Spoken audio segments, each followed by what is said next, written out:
Hello Dairy Today viewers. On behalf of the Market 360 advisors here at Stewart-Peterson, I'm Bob Devenport, and this is your Dairy Week in Review for November 15th, 2013.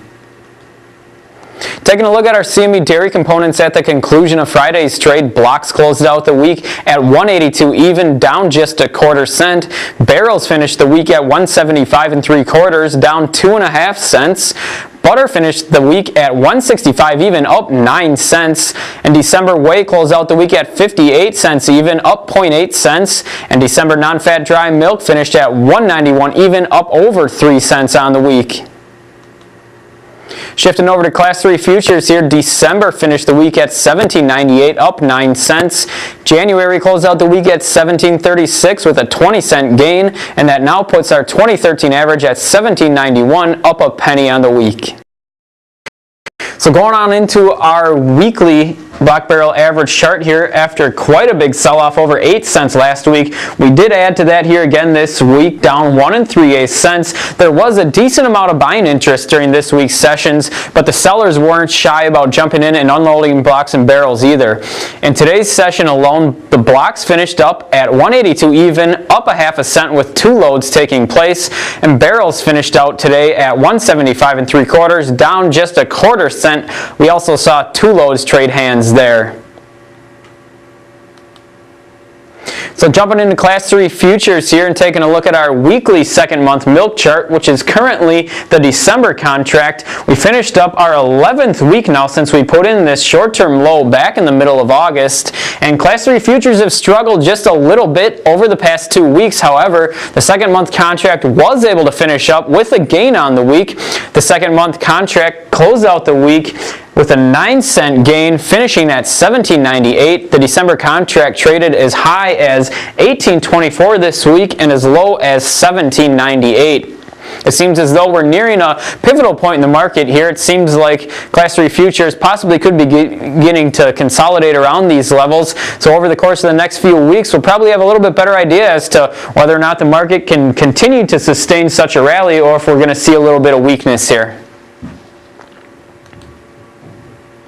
So going into some fundamentals of this week, weekly dairy cow slaughter came in at 59,000 head this week. Now that's down quite a bit from the week before, and that's the first time since in 7 weeks that we've seen slaughter numbers drop back below that 60,000 head mark, and that also marks the first time since the first week of 2013 that we've actually seen numbers drop below the 2011 slaughter numbers, which are represented by this red line on the chart here. So on a year-to-date basis, 2013 slaughter numbers are only running about 1 3/4% ahead of where we were at a year ago. So if we continue on this current rate, we could very well end up the year here with weekly slaughter numbers on a year-to-date basis at just about 1% ahead of 2012 only. So jumping over into our latest whey price. Our latest whey price came in at 57.2 cents per pound, and that again keeps the whey price within this very tight sideways pattern that we've been in for nearly a year now. Whey prices continue to trade sideways like this, and just as a rule of thumb, markets don't like to trade sideways in tight ranges like this for very long, and generally the longer that we see price patterns trade within these sideways ranges, the more significant the breakout can be.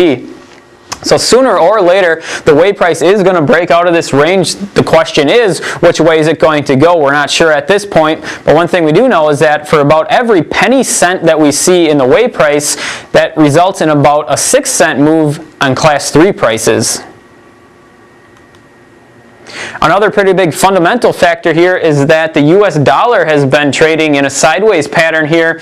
For almost 2 years, we've been within this current range here, and we tested the bottom end of that range recently here just a couple of weeks ago, and we've begun to work our way back up into the middle of that range. And similar to whey, the real question is right now, if and when are we going to break out of this range, and which direction is it going to go? A breakout to the downside would be supportive of continuing to hold near record export levels as far as dairy goes, and would be supportive of milk prices. A breakout to the upside would put a lot of pressure on our dairy exports and likely put a lot of pressure on our milk prices as well. So whichever way the dollar decides to break out of this range is likely going to have a big impact on the milk market as well. Now, taking a look at the week ahead, we will have our next milk production report out on Tuesday and look for our monthly cold storage report out on Friday afternoon. That'll do it for us here today. On behalf of the Market 360 advisors here at Stewart-Peterson, thanks for watching and have a great weekend.